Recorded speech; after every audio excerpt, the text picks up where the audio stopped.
These lenses shape everything I see. I literally can't not see through them when they are right here on my face. And the wild thing is that I forget that they're even there. You're wearing lenses too. Maybe not literal ones, but mental ones. Quiet, invisible beliefs you've picked up over years. Beliefs that tell you you're not ready, that you can't charge for your skills or knowledge yet, that someone else has already started the business you thought of and is doing it better than you could. And the scary part is that you don't even know you're wearing the glasses. You can't see them. If you're like me and the thousands of other BCBAs who are fed up with the state of our field, you've probably thought about building something outside of clinical work. Maybe a second income, a side business, something of your own, something that doesn't rely on billable hours or fighting with the insurance companies. You've probably had some ideas, maybe little sparks. Maybe it's a course for parents, a guide, a blog, a consulting offer, and you've told yourself, I'll figure that out eventually. But eventually just still hasn't come.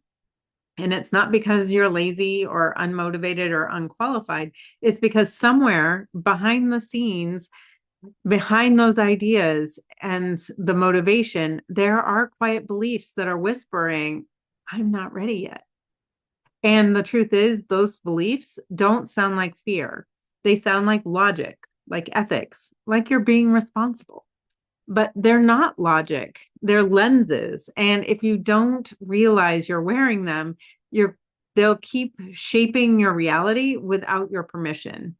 So today we're going to clean those lenses and we're going to talk about 5 beliefs that might be quietly holding you back, even if they seem reasonable on the surface. I'm going to show you how these 5 beliefs are silently sabotaging your success. You didn't choose them, but they've been choosing for you for years. And once you see them clearly, you'll never be able to unsee them. You'll be able to name them, flip them, and finally start taking the next step, not just thinking about it. Let's take a look at the first belief. And this belief is that I need to be more experienced before I can do fill in the blank. Have you said this to yourself before? I just need a little more experience first. Or once I feel more confident, I'll put something out there. Or maybe after I've done this longer, I'll be ready. It sounds like you're being responsible, right? But here's the thing. That belief is not about gaining experience. It's about avoiding risk. It's fear dressed up as professionalism. You're telling yourself you need more time, more training, more certainty, but experience doesn't come first. Action does. I fell into this belief with my first CEU course, and it held me back literally for 2 years. Let me ask you, did you feel ready the first time you supervised someone? Were you 100% confident the first time you explained a concept to a parent or led a team meeting? Probably not, but you did it anyway because you had to. And that's how you got better. That's how experience is built in motion, not in theory. If you're waiting to feel fully qualified before you start creating, sharing, or offering something, you're going to be waiting forever because the feeling of being ready doesn't come before you start. It comes after you take that first step and realize, oh, I can actually do this. So let's flip this belief. Instead of telling yourself, I need more experience before I start, try saying, I'll gain the experience I need by starting. You don't have to teach everything. You don't have to build a full business. You just have to offer one thing you already know how to do that will help someone solve a problem that they're facing. So think about it. What's one challenge you've helped someone else solve in your clinical work? Maybe you've helped an RBT finally understand how reinforcement really works. Maybe you've coached a parent through a really tough moment. Maybe you've figured out how to explain something complicated in a way that clicks. That's value. People are going to want to pay for that. What ABA strategies could you use to help someone outside of autism services? Do you have skills as a fitness coach or home organization that would integrate with your skills in ABA? Those are problems people want to solve.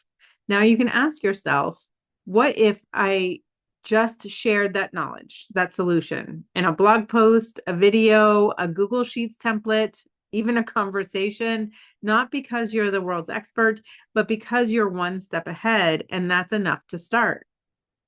So let's dive into belief number 2. This belief is where you tell yourself, I shouldn't care about money, I just want to help. This one might hit a little deeper because at first glance, it just feels right.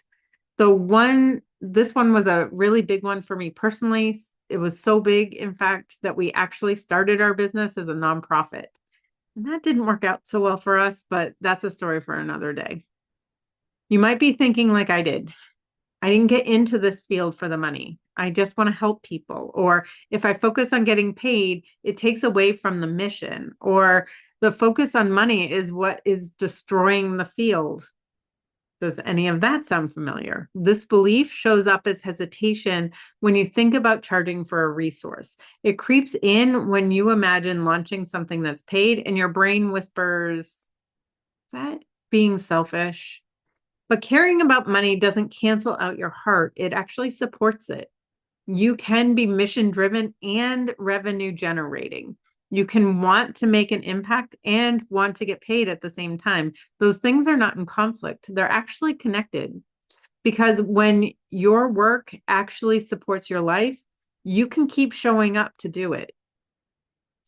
This belief is one of the sneakiest lenses we can wear because it blurs the line between integrity and self-neglect. It makes it feel like accepting money somehow compromises your values. But let me ask you something. Do you do better work when you're burned out or when you're energized? When you're stressed about income, do you show up with more presence or less? If your dream is to help more people, how will you do that without sustainability? Undercharging or not charging at all doesn't make you more ethical. It just makes your work less sustainable. So let's flip this belief. Instead of telling yourself, I shouldn't care about money, I just want to help, try saying, getting people or getting paid allows me to help more people for longer. That's the kind of math that supports your mission. You're not trying to build a luxury brand or exploit people. You're trying to create something real, something that lasts. And that means it has to work for you too. So say this out loud, even if it feels weird. I can help people and be paid well for it. It's safe for me to be supported by my work. Then write down one offer or resource you could create that helps someone and imagine what it would look like if you actually charged for it. Not necessarily to get rich, but to get real about building something that doesn't drain you. You deserve that. Your mission deserves that. And the people you're meant to serve will be better off because you kept going. So let's talk about belief number 3. This is the belief that someone else is already doing it better. This one doesn't usually come with loud self-doubt. It's quieter than that, more like a background hum. You think someone's already offering that. There are so many resources out there already. Why would anyone pick me? And so you don't share your idea. You don't post. You don't even get started because in your head, it's already been done. And it's been done better than what you think you can create. But here's the truth. Comparison isn't clarity, it's camouflage. It convinces you to stay quiet, to blend in, to hold back when you were never meant to. This belief is like borrowing someone else's prescription. You're seeing your own path through someone else's success, and everything looks distorted. Here's what I want you to hear. There are people who can only hear it from you. Not because you have a better certification, but because you say it differently, because your energy, your tone, or your lived experience hits differently. It connects with them. So let's flip this belief. Instead of telling yourself that someone else is already doing it better, try saying someone else is still waiting for the way that I say it. You don't need to be the loudest voice. You need to be your voice, and that's enough.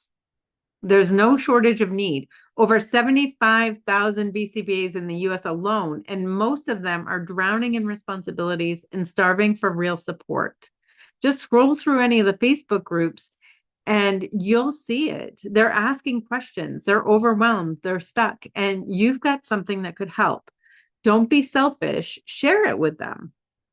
All right, so now let's look at belief number 4. This is the belief that once I figure out my niche, then I'll start. This one sounds logical and even smart. If you have watched the marketing gurus online, you've heard them say that you have to know your market, know your audience, pick a niche. And yes, clarity is useful, but here's what most people don't realize. Clarity doesn't come from standing still. It comes from movement. And this was another mistake that I made early on in my career. Waiting until you figured it all out before you take that first step is a trap. It's like trying to find the perfect trail on a map before you ever leave your house, but you only know the right path once you start walking. You can always shift your path as you go.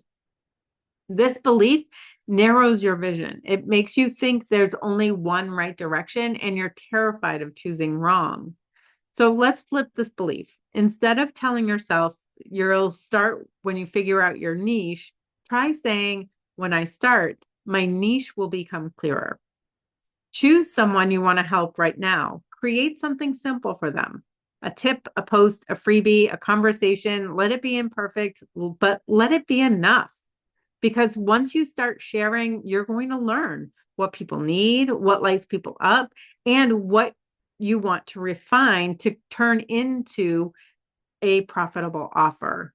And that is how you find your niche, not before. All right, so let's wrap this up with the final belief, belief number 5. This is where you tell yourself that you have to do it alone. This one is sneaky. It doesn't always show up as a belief. It shows up as silence. You hesitate to ask questions. You work on your ideas alone. You probably have a little notebook where you jot it down. You worry that someone might steal your idea if you ask for help, or they might judge you or laugh at you for the ideas that you do have. You convince yourself that if you were really capable, you'd already have it all figured out. Does this one sound familiar? But here's the truth. You are not supposed to build this alone. This belief fogs everything up. It makes the whole process feel harder, slower, and heavier. And it isolates you right when you need connection the most. So let's flip this last belief by changing I have to do it alone to I get to build this with support. That's why we created the Beyond Boundaries Freedom Frameworks program, not just for strategy, but for shared energy, encouragement, and accountability. So take the step, post the idea, ask the question, share your struggles. You're not alone. You never were. And when you let people in, everything starts to move a lot faster. You've been carrying these beliefs maybe for years, not because you're broken, not because you're weak, but because they were installed before you realized they were there. You were trained to be cautious, to be selfless, to put everyone else first. But now you see the beliefs, you've named them, and that means you can change them. Choose one of these beliefs that hit home, flip it, then take one small step that proves it wrong, because that's how change starts. One thought, one step, one choice at a time. Are you ready? Let's go.